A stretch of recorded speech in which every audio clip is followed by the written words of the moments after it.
Assalamualaikum warahmatullahi wabarakatuh. Innal hamdalillah nahmaduhu wa nasta'inuhu wa nastaghfiruhu wa nastahdihi wa natubu ilayhi wa na'udzu billahi min shururi anfusina wa min sayyiati a'malina. May yahdihillahu fala mudilla lahu wa may yudlil fala hadiya lahu. وأشهد أن لا إله إلا الله وحده لا شريك له وأشهد أن محمدا عبده ورسوله لا نبي بعده. يا أيها الذين آمنوا اتقوا الله حق تقاته ولا تموتن إلا وأنتم مسلمون. يا أيها الناس اتقوا ربكم الذي خلقكم من نفس واحدة وخلق منها زوجها وبث منهما رجالا كثيرا ونساء واتقوا الله الذي تساءلون به والأرحام إن الله كان عليكم رقيبا. يا أيها الذين آمنوا اتقوا الله وقولوا قولا سديدا يصلح لكم أعمالكم ويغفر لكم ذنوبكم ومن يطع الله ورسوله فقد فاز فوزا عظيما.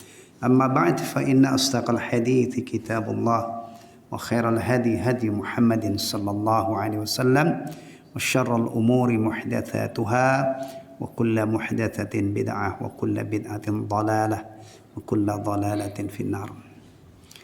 Ikhwatal iman, jamaah sekalian rahimani wa rahimakumullah.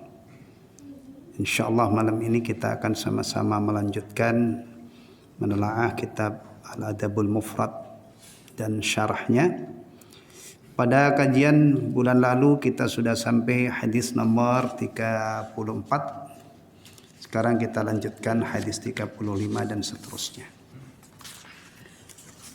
Bab ke-19, babu birril walidaini ba'da mautihima.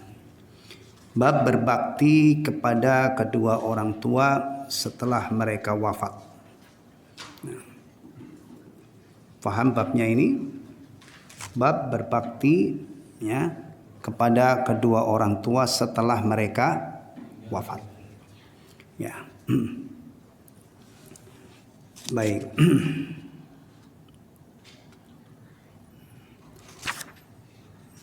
Akhbarani Usaid bin Ali bin Ubaid an abihi annahu sami'a Aba Usaid yuhaditsul qauma qala kunna 'inda an-nabiy sallallahu alaihi wasallam faqala rajulun. Dari Usaid bin Ali mengkhabarkan kepadaku, Usaid bin Ali bin Ubaid dari bapaknya, bahwasanya dia mendengar Abu Usaid menceritakan atau bercerita kepada suatu kaum. Beliau berkata, kunna indan Nabi sallallahu alaihi wasallam.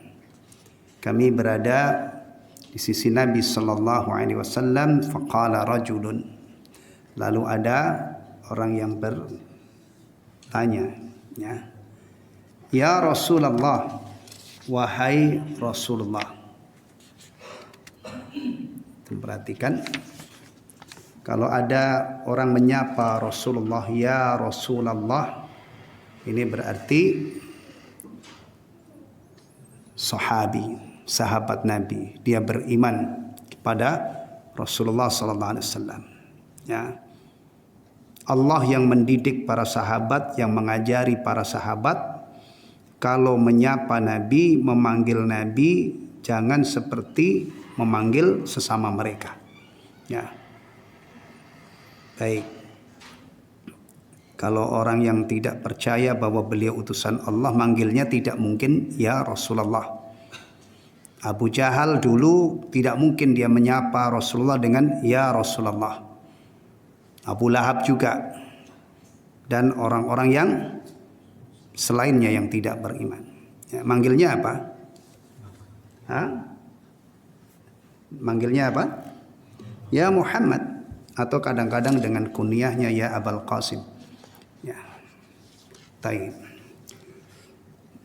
Hal baqiya min birrin hal baqiya min birri abawayya syai'un ba'da mautihima abarruhuma. Ini pertanyaannya ya. Apakah masih ada bakti yang aku lakukan kepada kedua orang tuaku setelah mereka wafat atau setelah mereka meninggal? Taib. Fahami ya. Kalau kita sederhanakan begini, ini ada sahabat, ya, kedua orang tuanya sudah wafat. Sahabat ini bertanya kepada Rasulullah sallallahu alaihi wasallam, ya, apakah masih ada bakti yang bisa aku lakukan terhadap kedua orang tuaku setelah mereka wafat? Antum ada yang dua orang tuanya sudah meninggal? Di antara antum yang sudah tidak punya ibu bapak. Nah, berarti ini nanti ilmu untuk kita, ya kan? Saya juga sudah tidak punya ibu bapak. Ya. Rahimahumullahu ajmain. Dua orang tua kita dan kedua orang tua kalian yang sudah wafat dalam keadaan muslim, semoga Allah merahmati mereka. Semoga Allah mengampuni semua kaum muslimin yang hidup maupun yang sudah wafat. Sering-sering berdoa seperti itu. Jangan pelit memohonkan ampun, ya. Apalagi nggak pernah mohon ampun untuk dosa-dosanya. Nah, numpuklah dosa-dosa kita kalau kita tidak mohon ampun. Mohonkan ampun untuk orang tua kita yang muslim. Kalau dalam keadaan kafir, ya, tidak bisa lagi dimohonkan ampunan, apalagi kalau sudah wafat. Mohonkan ampun saudara-saudara kita semuanya. Ya. Taib. Qala, beliau sallallahu alaihi wasallam menjawab, "Na'am." Iya. Khisalun arba', 4 hal. 4 perkara. Ad-du'a lahuma. Mendoakan mereka. Sekali lagi dengan catatan kalau orang tuanya ini wafat dalam keadaan muslim dan muslimah. Wal istighfaru lahuma, dan memohonkan ampun kepada keduanya. Wa infadhu ahdihima, dan melaksanakan janjinya. Wa iqramu sadiqihima, dan memuliakan teman-temannya. Wa silatur rahimil lati la rahimalaka illa min qibalihima. Ya, dan menyambung hubungan kekerabatan yang tidak ada hubungan kekerabatan bagimu kecuali dari keduanya. Ya. Taib. Ini 4 perkara yang masih bisa dilakukan oleh anak setelah kedua orang tuanya wafat. Taib. Fiqhul hadis. Pelajaran yang bisa dipetik dari hadis yang mulia ini. Fihil hassu 'ala ad-du'a'i birrahmah wal maghfirah lil walidain. Dalam hadis yang mulia ini ada anjuran untuk mendoakan kepada kedua orang tua agar dirahmati dan diampuni oleh Allah dosa-dosanya. Ya. Terus gimana ini mempraktekkan kesimpulan ini? Apa yang dibaca? Ya. Ada anjuran untuk mendoakan orang tua agar mendapatkan rahmat dan maghfirah dari Allah. Berarti apa yang kita baca? Ya. Rabbi ghfirli wali walidayya warhamhuma kama rabbayani shaghira. Kalau kita berdoa dengan lafaz ini berarti sudah mencakup memohonkan ampun dan rahmat, kasih sayang untuk kedua orang tua kita. Kalau tidak bisa begitu, ya sebisa antum. Untuk habis sholat dalam doa-doa atau misalnya kadang-kadang antara adzan dan iqamah doa-doa mutlak itu. Kalau tidak hafal tadi bisa, ya Allah ampunilah kedua orang tuaku, rahmatilah mereka, lapangkan kuburnya kalau sudah wafat ya. Kemudian apalagi jadikan kuburannya taman surga, ampuni keduanya, lindungi lindungi dari adab kubur dan adab neraka. Bisa pakai itu. Atau pakai bahasa Jawa. Mana? Hah? Yang antum yang Jawa asli mana? Ya. Gimana itu redaksinya? Ya Allah, kula nyuwun. Ya. Apa? Ya udah lanjutin sendiri, masa orang Jawa asli nggak bisa. Nah, ya, tapi kalau bisa ya Rabbil firli wali walidayya warhamhuma kama rabbayani shaghira, atau doa yang semakna bahasa Arab ya. Tapi yang bukan hanya mulutnya saja ya, etika berdoa itu mulutnya membaca, hatinya menghayati, merenungkan. Maka kalau seandainya tidak bisa doa ini, ya mendingan doa pakai bahasa Indonesia yang penuh dengan kekhusyuan dan penuh dengan tadarru', dengan penghayatan, dengan ilhah. Ilhah itu mohonnya benar-benar sepenuh hati, jangan ngambang kalau doa. Ya Allah, ampuni saya ya Allah. Ampuni kedua orang tua saya ya Allah. Kalau Engkau berkenan. Kalau enggak juga enggak apa-apa. Hah? Mohon ampun ngambang begitu. Hah? Kita itu kalau enggak diampuni oleh Allah dosa-dosa kita akan hancur. Kita akan binasa. Ya. Maka urusan memohon ampun atau memanjatkan hajat-hajat kepada Allah, berkisar kebaikan dunia dan akhirat, memohon perlindungan dari keburukan dunia dan akhirat, itu harus sepenuh hati. Ya. Beda kalau antum datang ke seseorang, ya, Pak Prapto, mohon maaf antum punya kelapangan Pak, tolong dong pinjemin saya duit. Tapi kalau nggak ada nggak apa-apa Pak. Ya. Nah ini sopan namanya, tidak mendesak. Awas loh kalau nggak kamu pinjemin gue ajar misalnya. Oh, ini mah rampok ini, ya kan? Jangan. Kalau dengan orang redaksi seperti itu mencerminkan apa? Kesopanan. Karena kalau seandainya beliau tidak punya kelapangan, mungkin kita bisa ke Pak Nur, ya kan? Tapi kalau ampunan, antum ngambang, ya Allah ampuni ya Allah kalau Engkau berkehendak. Kalau enggak apa-apa. Loh, antum mau minta ampun kepada siapa lagi? Padahal kita itu mempunyai keyakinan wa ma yaghfirudz dzunuba illallah. Tidak ada yang bisa mengampuni dosa kecuali Allah. Makanya kalau doa itu mantep banget, benar-benar butuh, jangan ngambang ya, jangan ngambang. Tayyib. Kedua, al-hassu ala ifa'il ahdi alladhi kana baina walidahi wa syakhsin akhar. Ya. Anjuran untuk menunaikan perjanjian yang ada antara kedua orang tuanya dengan orang lain. Wa tawfiyan qabla injazihi. Ya. Jadi kalau orang tua kita, ya, antum tahu anak ini tahu bahwa pernah menjanjikan sesuatu kepada seseorang, ya, atau berjanji dengan pihak lain, anak disuruh apa? Menunaikan perjanjian ini. Tayyib. Yang ketiga, min tamamil birri wassilati. Di antara atau termasuk kesempurnaan berbakti kepada orang tua dan menyambung hubungan adalah al-ikram wal infaq ala asdiqail walidaini wa ashabihima. Memuliakan dan memberi nafkah kepada teman-teman kedua orang tua dan sahabat-sahabat karibnya.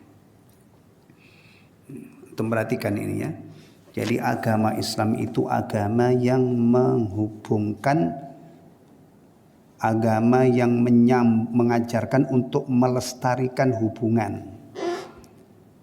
Jadi jangan sampai kita ini orang Islam itu nggak peduli dengan hubungan dengan perang.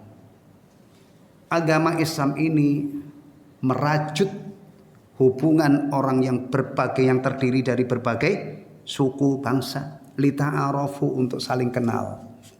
Ya, maka orang Islam itu menjadi orang yang open, istilahnya ahlan wa sahlan.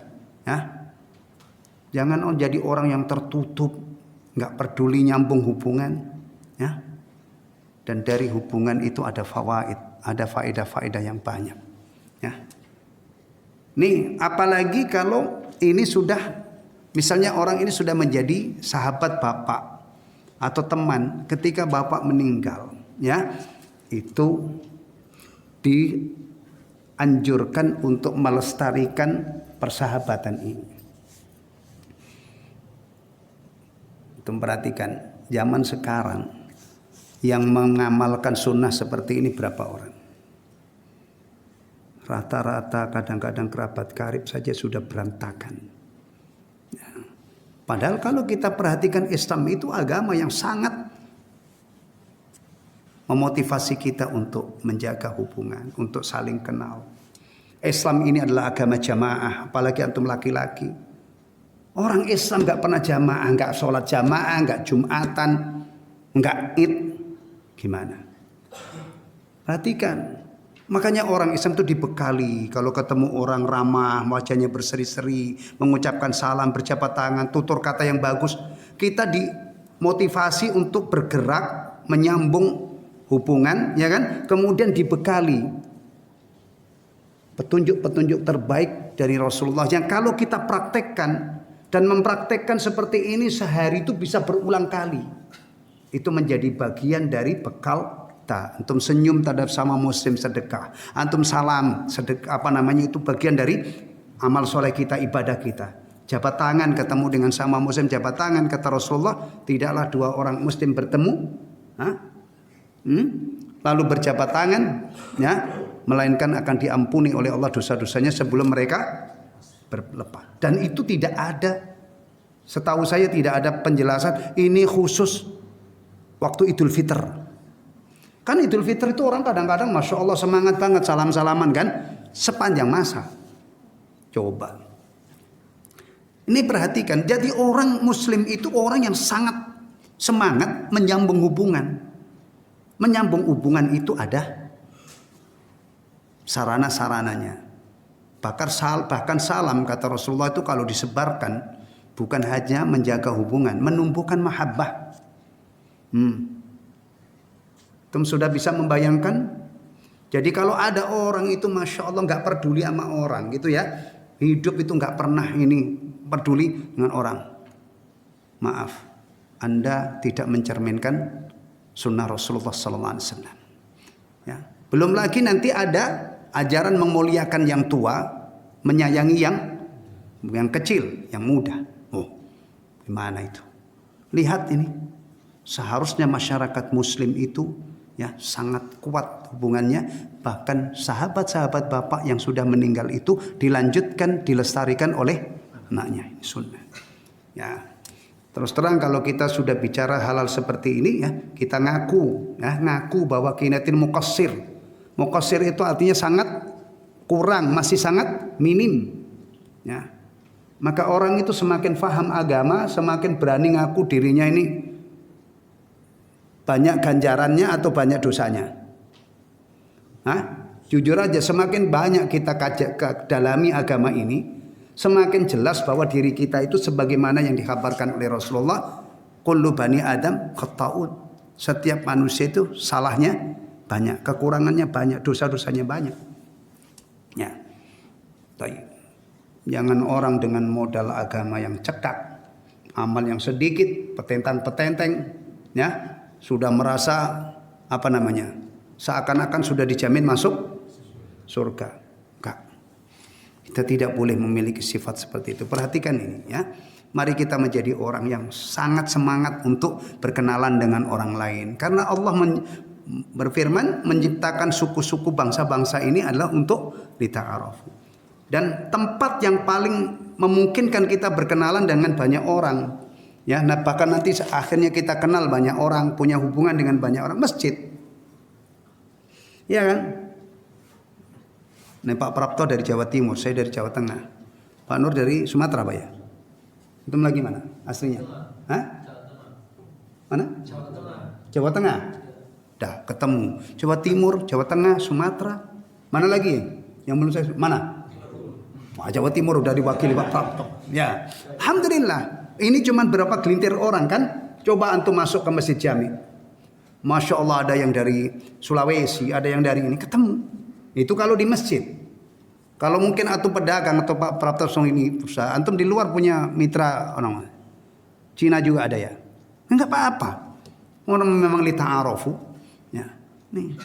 Segitunya kadang-kadang ada orang muslim itu muslim ya, nggak minat untuk berhubungan dengan orang, ngumpet aja kerjanya di rumah. Bahkan ke masjid nggak pernah. Pas mati baru kebawa ke masjid. Nah, Masya Allah. Lihat nih orang Islam itu bagaimana kerennya. Apalagi zaman globalisasi begini. Apalagi kalau antum misalnya menguasai bahasa-bahasa yang dipakai di dunia ini, menguasai bahasa Inggris, ya, bisa komunikasi internasional antum. Nah, tapi saya tidak bicara bahasa Korea. Bahasa besar di dunia ini kan bahasa Inggris kan. Bahasa Arab misalnya antum bisa ngomong dengan Raja Salman, dengan siapa lagi? Nah, Muhammad Salah ya, pemain bola. Kan Mesir dia, bahasa Arab bisa lah orang Mesir ini ya kan. Masya Allah. Ya, antum lihat ini dunia. 5 benua orang Islam itu punya potensi untuk merajut apa tadi? Ta'aruf, kenalan dengan orang ya. Dan yang ini tadi pembahasan kita adalah melestarikan sahabat-sahabat orang tua kita. Taib. Yang keempat, fihi fadlu silatil arham.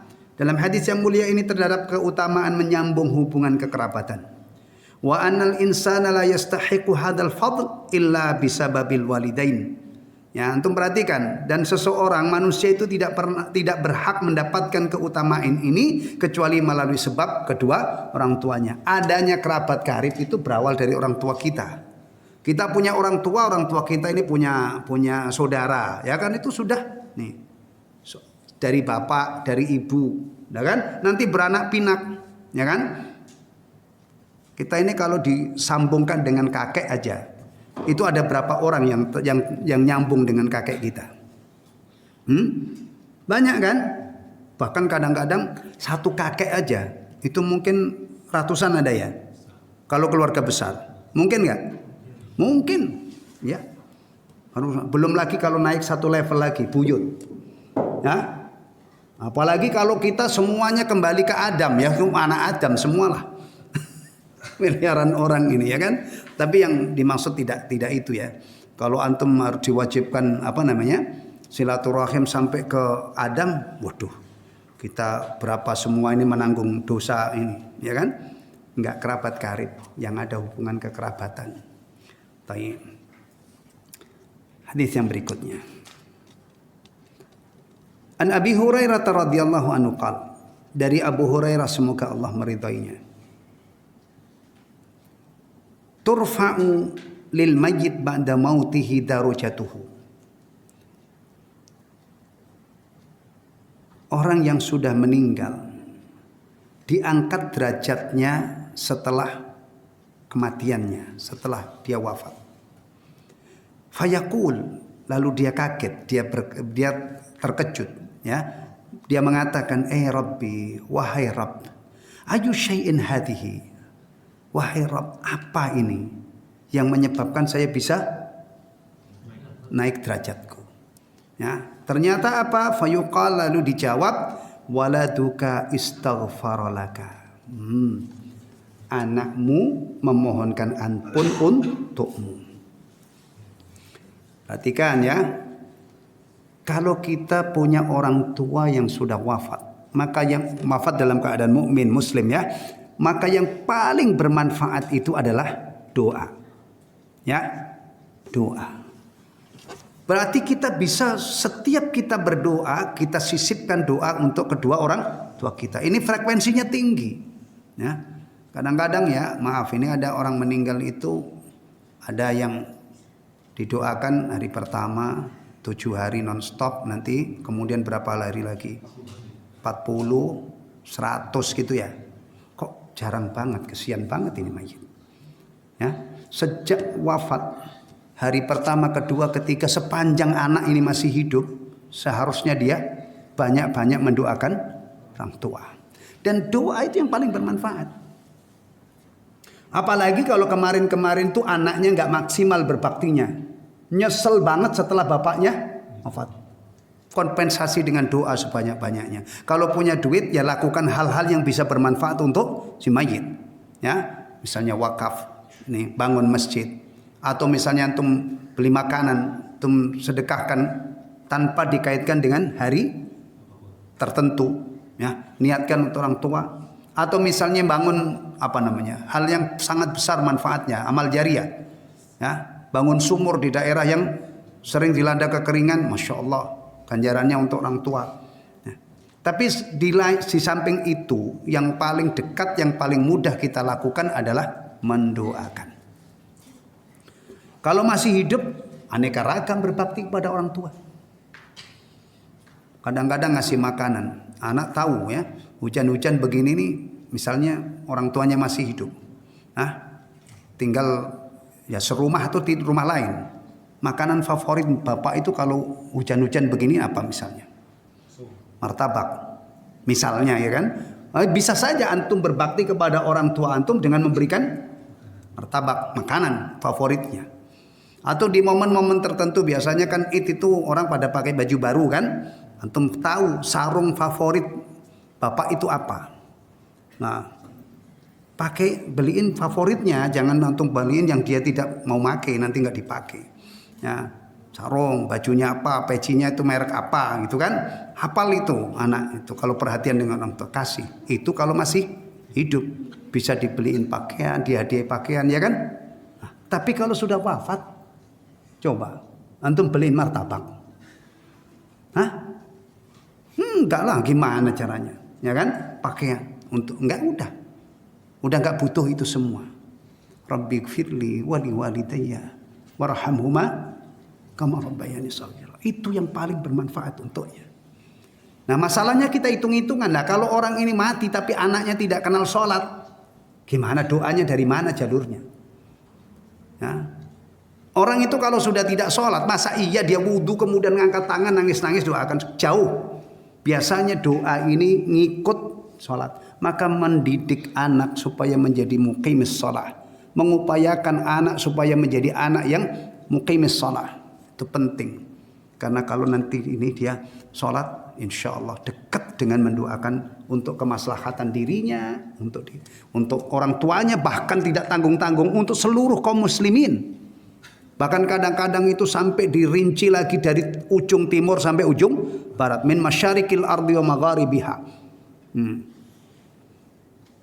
Makanya kalau sudah tidak ada yang menegakkan sholat begini nih, ya rontok ajaran begini. Nah, ini ada kaitannya. Tidak mungkin kan itu membayangkan orang yang sudah tidak sholat tiba-tiba, oh saya ingat orang tua saya, wudu kemudian. Kalau orang sudah tidak sholat, itu berarti dia diri sudah lupa terhadap kemaslahatan diri sendiri, poro-poro ingat orang lain, ya. Atau kalau ingat bapaknya, kadang-kadang aneh-aneh yang dilakukan, ya. Punya duit banyak, kuburan orang tuanya dibangun. Nah, alasannya apa? Saya hidup enak begini dulu di sekolahin bapak, rumahnya mewah, tempat tidurnya mewah, toiletnya mewah, ya, dapurnya mewah, gitu kan? Wah, saya balas jasa bapak. Di granit itu kuburannya, wagri dengan stainless, kasih lampu LED, masya Allah terang banget. Nah, ini namanya berbakti, nggak pakai, nggak itu yang dibutuhkan. Rabbighfirli wa liwalidayya. Ya, ini pentingnya ilmu. Ya, orang punya duit banyak, nggak punya ilmu syar'i, nah tindakannya aneh-aneh. Ingin berbakti kepada orang tuanya, tapi malah melakukan hal yang dilarang di dalam agama. Ya. Kalau ente ingin berbakti kepada orang tua, nggak usah gelontorkan 100 juta untuk bangun kuburannya, mendingan nyari ada nggak masjid yang sedang direnovasi, alihkan ke situ, ganjarannya untuk orang tua. Masya Allah, agama kita ini agama luar biasa, ya, mengajarkan untuk melakukan amal-amal yang mendatangkan maslahat yang paling besar, ya. Itu yang paling besar ganjarannya pula. Tayyib. Kesimpulan fiqhul hadis. Fadlul istighfaril walad fi haqqi walidayhi. Keutamaan istighfarnya anak dalam hak kedua orang tuanya. Ya. Al-istighfar yang kedua, al-istighfaru sababun li raf'id darajat. Istighfarnya anak itu menyebabkan diangkatnya derajat orang tua. Yang ketiga, istijabatu du'ail walad as-salih li abawahi. Doa anak soleh untuk kedua orang tuanya diijabah oleh Allah Subhanahu wa taala. Ya. Nih perhatikan, tadi kan orang tuanya kaget. Ini sebab apa ya Allah? Kok saya bisa diangkat derajat saya? Dijawab, waladuka istaghfara laka. Anakmu memohonkan ampun untukmu. Baik.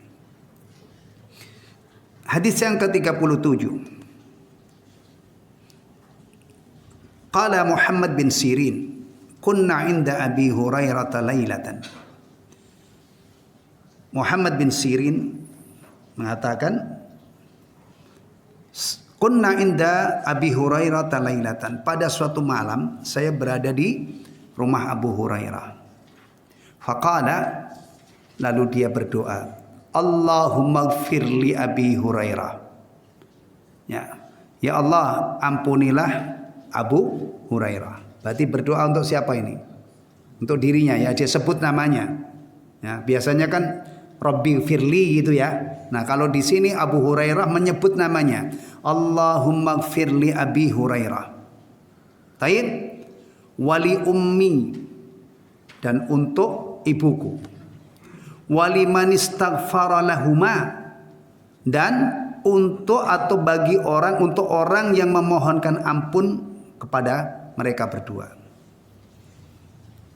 Orang yang memohonkan ampun kepada Abu Hurairah, orang yang memohonkan ampun untuk ibunya Abu Hurairah, didoakan oleh Abu Hurairah mudah-mudahan diampuni oleh Allah Subhanahu wa taala. Faham? Pertama, Allahumma firli Abi Hurairah. Abu Hurairah berdoa untuk dirinya sendiri ya, tapi disebut namanya ya dalam berdoanya itu. Kemudian mendoakan untuk siapa?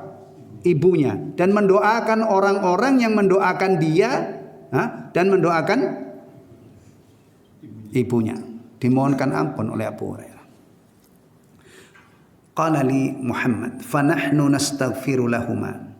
Maka kami memohonkan ampun untuk keduanya. Untuk siapa? Abu Hurairah dan ibunya Abu Hurairah. Hatta nadkhula fi da'wati Abi Hurairah. Sehingga aku masuk dalam doanya Abu Hurairah. Doa itu tidak seperti kue, ikhwatal iman ya.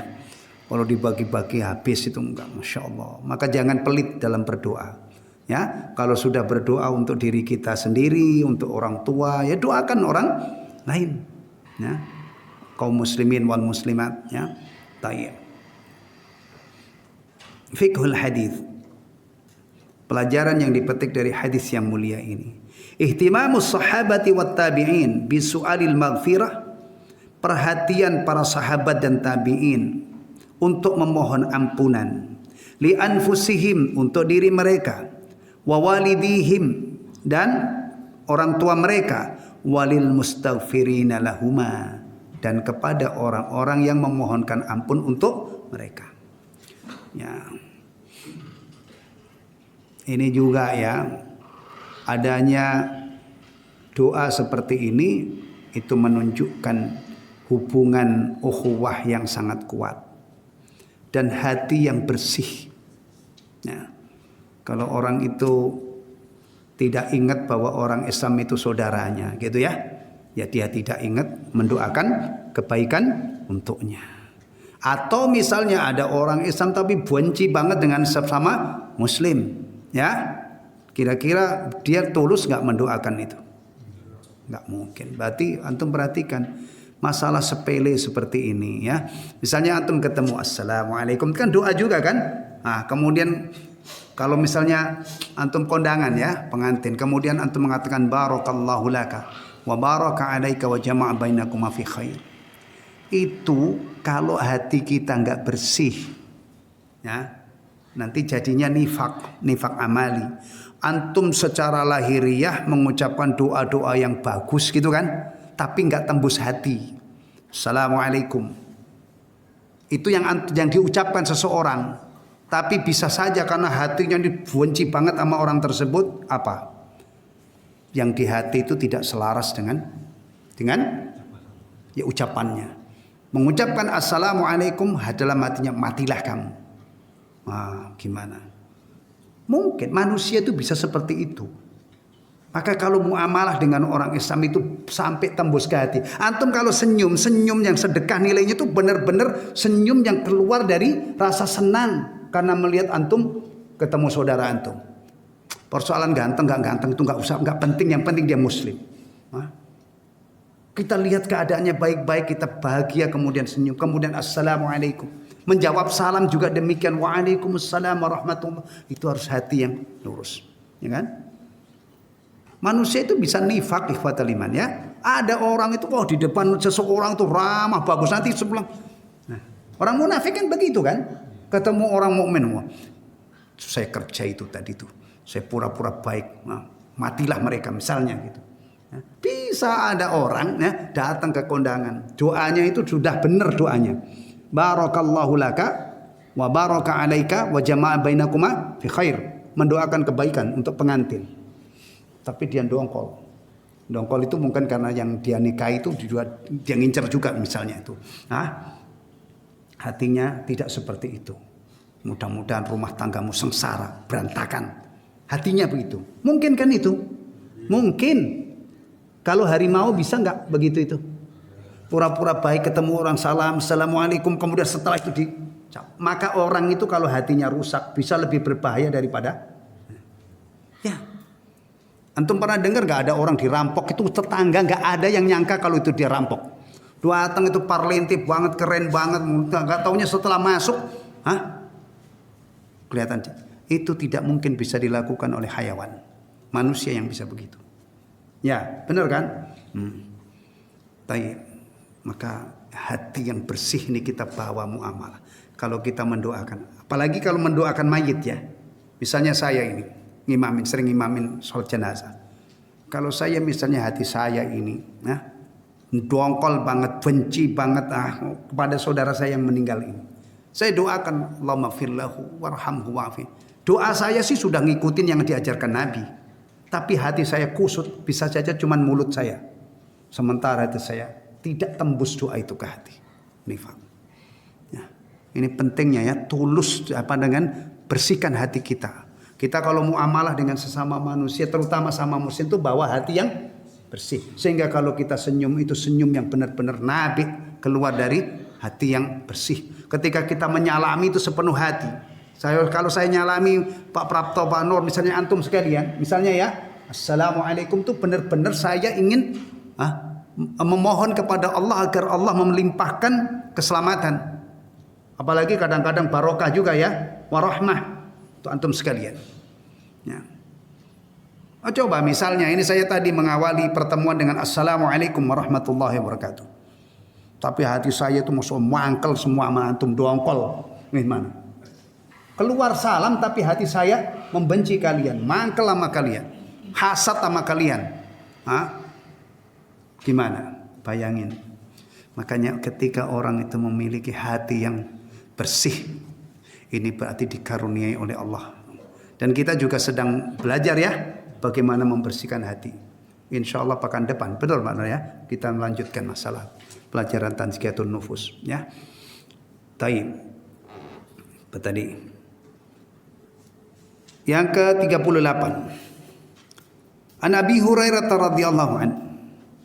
Dari Abu Hurairah semoga Allah meridainya, anna Rasulullah sallallahu alaihi wasallam qala, bahwasanya Rasulullah sallallahu alaihi wasallam bersabda, idza matal 'abdu in qata'a anhu amalu illa min thalath.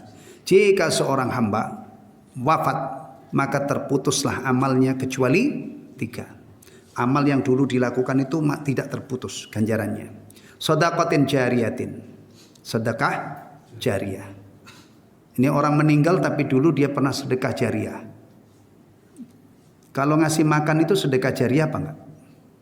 Ada orang lapar antum kasih makan, sedekah jariah enggak? Enggak. Karena makanannya itu setelah dimakan habis. Tapi kalau bangun masjid bertahan 10 tahun bertahan, bahkan kadang-kadang kalau bagus bangunannya bisa berapa itu? Bisa 50 tahun ya? Bisa enggak? Itu fondasi kereta cepat Jakarta Bandung yang belum jadi-jadi itu berapa tahun itu? Didesain untuk berapa tahun Pak? Berapa tahun? Tadi saya nyari-nyari berita di Google mau berangkat itu. Katanya diprediksi itu kira-kira 38 tahun baru balik modal. Baru balik modal. 38 tahun antum udah umur berapa itu? Pak Nur udah umur berapa? Antum yang masih muda-muda itu nanti 30 tahun ke depan itu katanya ya itu baru balik modal. Maksud saya begini, kadang-kadang ada bangunan tuh dibangun bagus ya, kokoh kuat puluhan tahun kan. Kalau orang bangun masjid puluhan tahun, masjidnya itu kokoh, orang pada rukuk sujud sepanjang itu pula dia insya Allah mengalir pahalanya. Jadi sedekah jariyah itu ya, hal yang tidak konsumtif sih dan tidak langsung habis gitu, ya kan? Ada ya contohnya biasanya ya masjid, sumur bor tadi yang dimanfaatkan bisa dalam jangka lama. Tayyib. Ya, beruntunglah orang-orang yang kaya ya, yang dikasih kelapangan rezeki, waktu hidupnya dia melakukan sedekah yang ganjarannya mengalir terus, ya. Au ilmin yuntafa'u bihi, atau ilmu yang dimanfaatkan. Nah, ini kesempatan emasnya para ulama, ya. Para ulama yang saleh, yang amilin, yang tidak pelit dengan ilmu-ilmunya dibagi. Awaladin salihin yad'ulah, atau anak soleh yang mendoakan. Nih perhatikan nih. Sebenarnya banyak ya yang bisa bermanfaat untuk mayit yang dilakukan oleh anak. Misalnya menghajikan, bisa kan? Bisa kan? Tapi yang disebut di sini apa? Doa. Ini tadi loh. Berarti yang paling bermanfaat yang dilakukan oleh seorang anak setelah orang tuanya wafat itu adalah doa. Doa itu bisa 5 kali sehari. Antum subuh, duhur, asar, maghrib, isya. Bisa. Ya, Masya Allah. Nih. Tapi kadang-kadang orang itu tidak tidak peduli orang tuanya, tidak. Ya. Ini pentingnya ilmu. Ya, tidak sama orang yang ngerti dengan yang tidak ngerti. Bagi orang yang ngerti, ihsan kepada orang tua yang paling bermanfaat setelah wafatnya dalam keadaan muslim tentunya adalah mendoakan. Ya, doakan, mohonkan ampun, mohonkan supaya dilindungi oleh Allah dari adab kubur, adab neraka, mudah-mudahan dirahmati oleh Allah, dimasukkan dalam surga. Itu ya. Tayyib. Fiqhul hadis. Fihi dalilun li'adamin qita'is thawab lil a'mal as-salihah. Dalam hadis yang mulia ini terdapat dalil tidak terputusnya ganjaran untuk amal-amal saleh. Ya. Asani al-hassu ala tazawwud bil a'mal as-salihah lil akhirah. Ada anjuran untuk menyiapkan bekal berupa amal-amal saleh untuk meraih kebahagiaan akhirat. Nih ya, hati-hati. Hidup ini kalau kita gagal, seseorang gagal menyiapkan bekal, itu tidak mungkin ada kesempatan kedua kali. Ini tolong ingat baik-baik ini. Ya. Lagi-lagi kalau kita bicara menyiapkan bekal, itu setelah kita muslim, setelah kita beragama Islam, itu amal yang paling dekat yang harus kita jaga setiap hari kecuali wanita yang sedang haid dan nifas adalah iqamatus shalah. Sepanjang seorang muslim itu menjaga sholat 5 waktu, berarti tidak ada hari tanpa sholat. Ya. Dan masalah sholat ini ikhwatul iman, Masya Allah, terkait dengan hal-hal yang sangat istimewa. Wudunya ya. Kalau sholat berjamaah itu usahakan wudu yang bagus dari rumah. Ya, kemudian keluar dengan niat semata-mata untuk sholat berjamaah, untuk menjalankan perintah Allah, mengharap ganjaran dari Allah. Langkah kaki itu dihitung. Nah, dihitung per langkah kaki fadilahnya. Bayangkan. Ya. Kadang-kadang ada orang itu, Masya Allah, olahraga, apa namanya, jalan pagi atau inilah, atau lari-lari, mengarungi sekian ribu langkah kadang-kadang ya, supaya tulangnya itu tidak osteoporosis, gak kropos. Minum susu high kalsium, kemudian, nah, kalau orang Islam gak usah itu. Ya, untuk minum susu high kalsium, kemudian mondar-mandir ke masjid sudah cukup insya Allah. Belum lagi sholat berjamaah. menjanjikan pelipat gandaan ganjaran yang luar biasa. Ya, masjid itu ada tersimpan kebaikan yang lebih berharga daripada privat, lagi lebih berharga daripada tambang-tambang minyak yang ada di laut lepas sana. Ya. Cobalah orang Islam itu minat ganjaran, jangan duit melulu gitu loh. Ya, nyari duit, ya untuk keperluan hidup, tapi untuk akhirat. Kalau orang Islam itu rajin ke masjid, dari mondar mandirnya dia ke masjid ini, berarti setiap hari bertambah keistimewaan bekal akhiratnya. Luar biasa. Ya. Bayangkan ya, bayangkan aja orang yang aktif ke masjid dalam waktu 30 tahun. Ini sama-sama tinggal di kompleks satu kompleks. Yang satu ini selama 30 tahun mondar-mandir ke masjid. Hah? Yang satu tidak pernah ke masjid. Antum pernah membayangkan enggak secara kuantiti, jumlah, ya, beda apa enggak? Kemarin tuh saya hitung-hitungan, asumsikan jarak orang ini 250 meter. Ya, dari rumah ke masjid itu jaraknya 250 meter. Berarti sekali sholat pulang pergi 5 berapa itu? 500 ya, 500 sekali ini.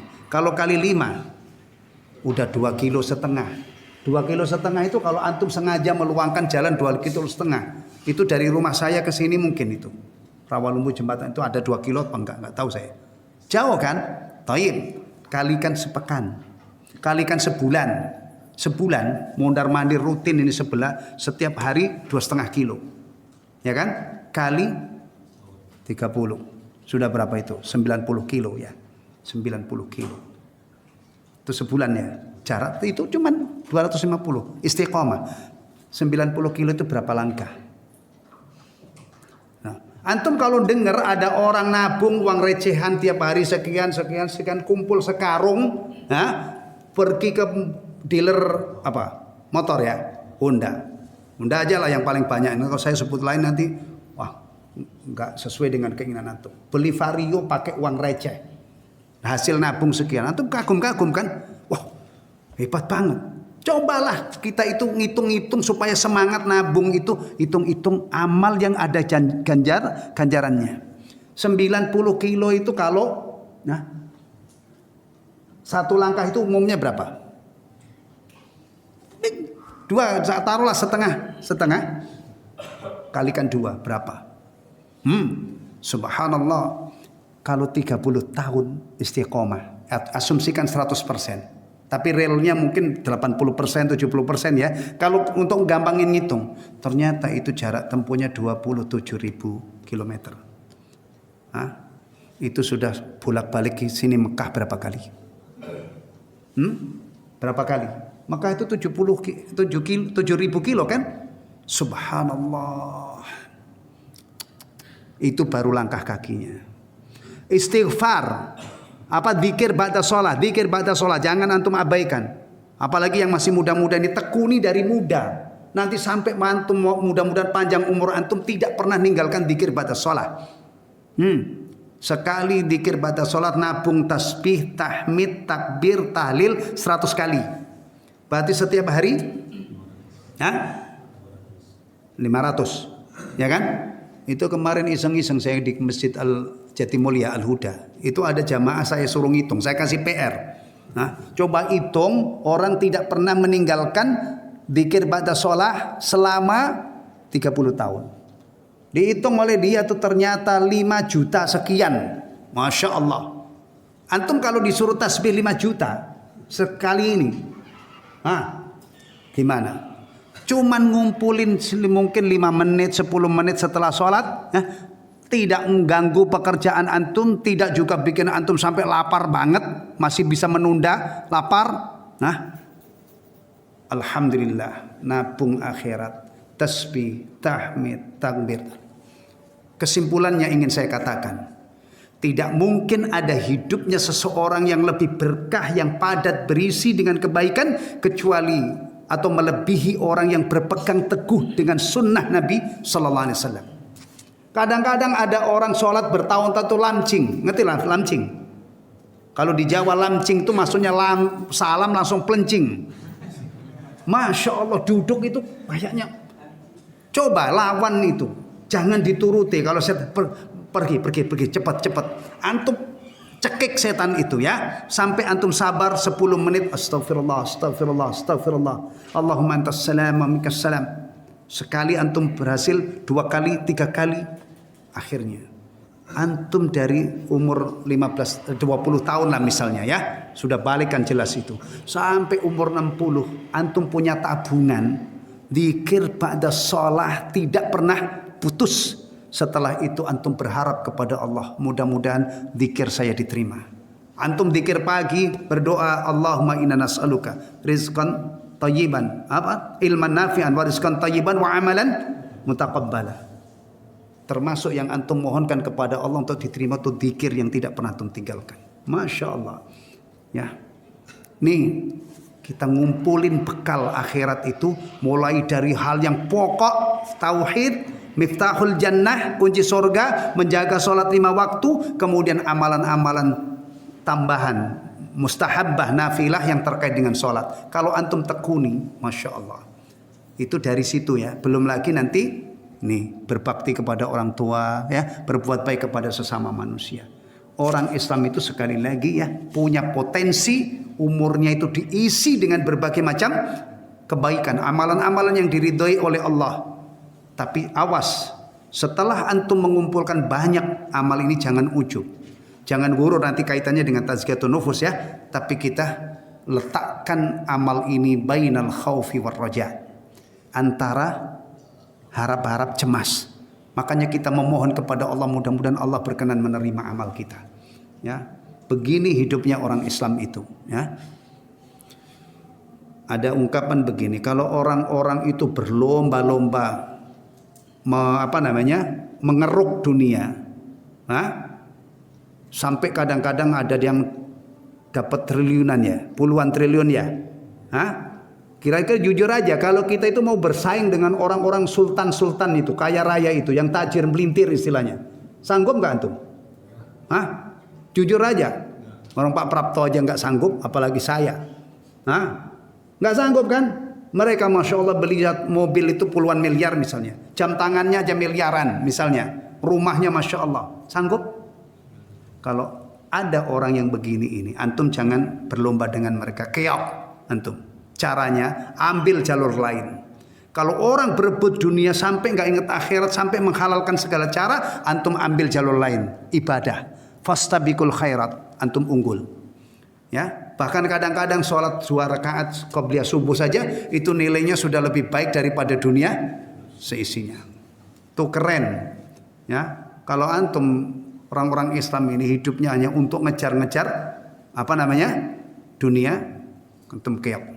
Orang lain itu Masya Allah kaya rayanya luar biasa. Ambil jalur lain, antum ibadah. Ya, mereka tidak bisa ngejar. Mereka dapat dunia mati.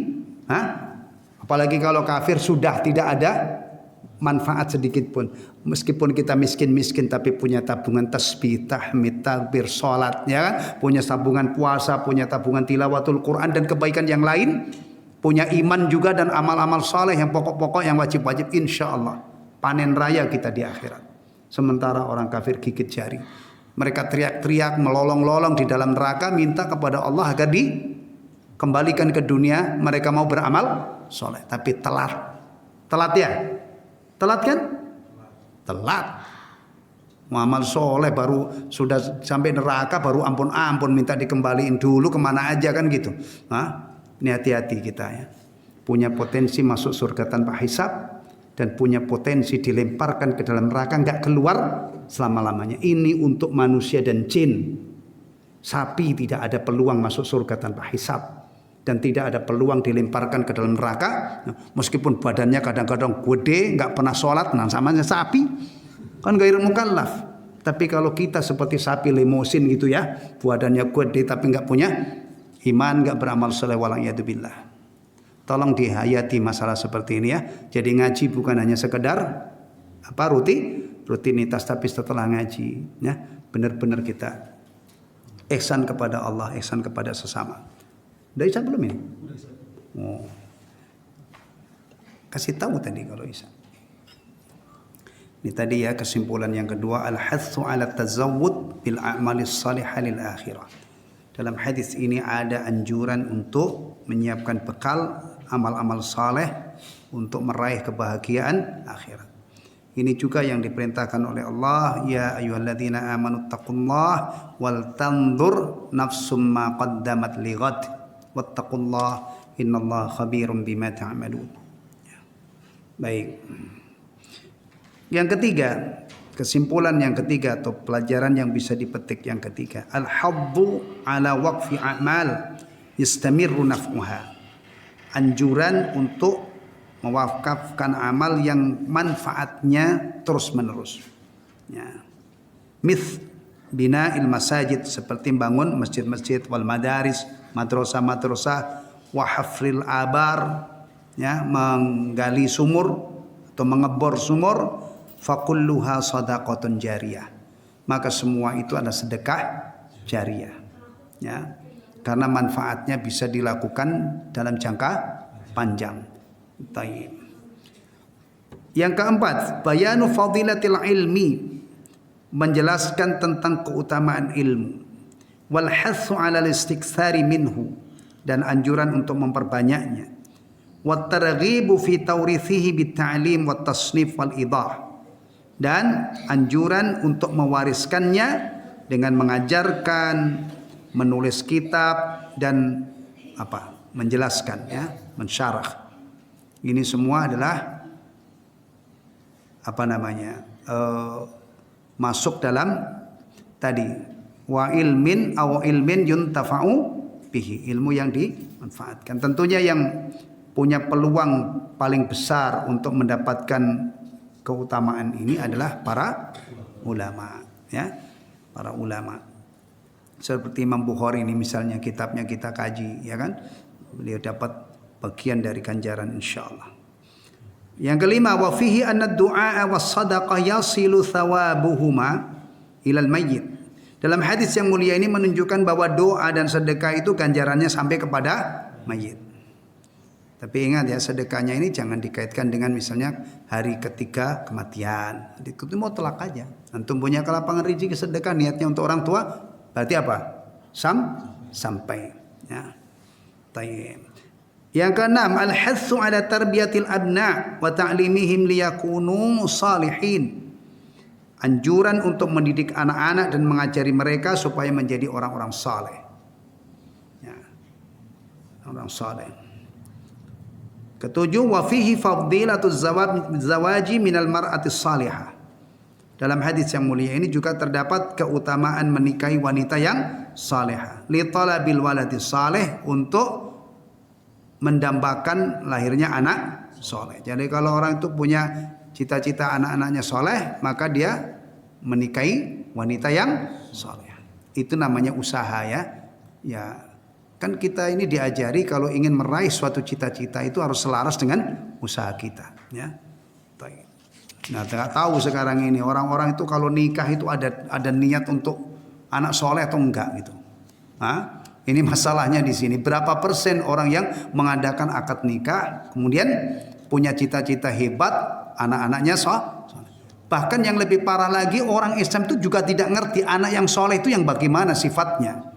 Loh gimana? Pengen anaknya soleh, tapi orang soleh itu gimana? Hah? Kata para ulama, sifat soleh itu adalah yang menunaikan hak Allah dan menunaikan hak sesama manusia, barulah disebut soleh. Jadi rajin ibadah, tapi enggak berbakti kepada orang tuanya, ya enggak soleh. Atau baktinya sama orang tuanya Masya Allah, tapi enggak ibadah sama sekali. Apalagi kafir, musyrik misalnya, ya kan? Soleh mbak itu. Soleh dari Hongkong, orang musyrik kafir kok soleh itu dari mana? Taib. Ini kadang-kadang iseng aja.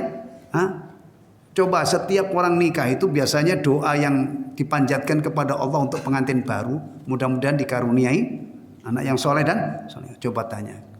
Kita doakan kadang-kadang nggak nyambung. Kamu punya cita-cita punya anak nggak? pokoknya nikah aja, nggak nyambung.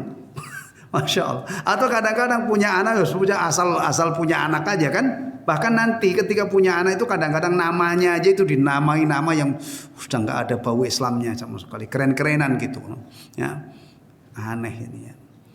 Kalau orang itu ya punya kepengen anak soleh itu banyak yang dilakukan, memilih istri yang solehah. Bahkan waktu hubungan itu mau berhubungan intim ya, itu berdoa. Ya. Antum-antum yang masih perjaka nggak apa-apa ngamalin doa ini. Nanti kalau sudah punya istri praktekkan. Tapi untuk istri jangan dipraktekkan sama orang bukan istri.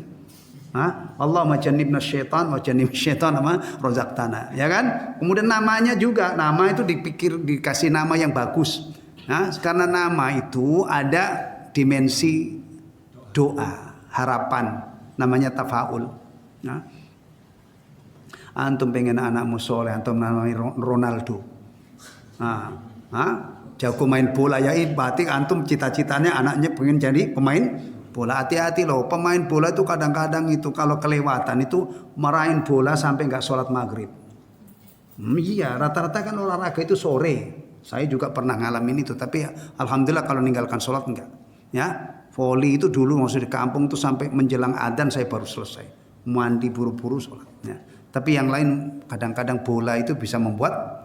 Nah, ini final ya malam ini ya. Masya Allah nyambung juga ya. Saya tahu finalnya ini Argentina sama Prancis ya. Kemarin Maroko ya bikin kejutan tapi kandas. Ada beritanya apa? Magic Maroko berhenti katanya. Nggak tahu apa emang ada magicnya saya nggak tahu. Udahlah urusan bola mah urusan kecil ya. Ya, kesulitan kecil. Taib. Mana tadi? Sudah selesai belum? 7 kesimpulan dari hadis tadi ya. Terakhir dalam bab ini. Ya. An Ikrimah, an Ibni Abbas. Dari Ikrimah dari Ibnu Abbas radhiyallahu anhum. Anna rajulan qala.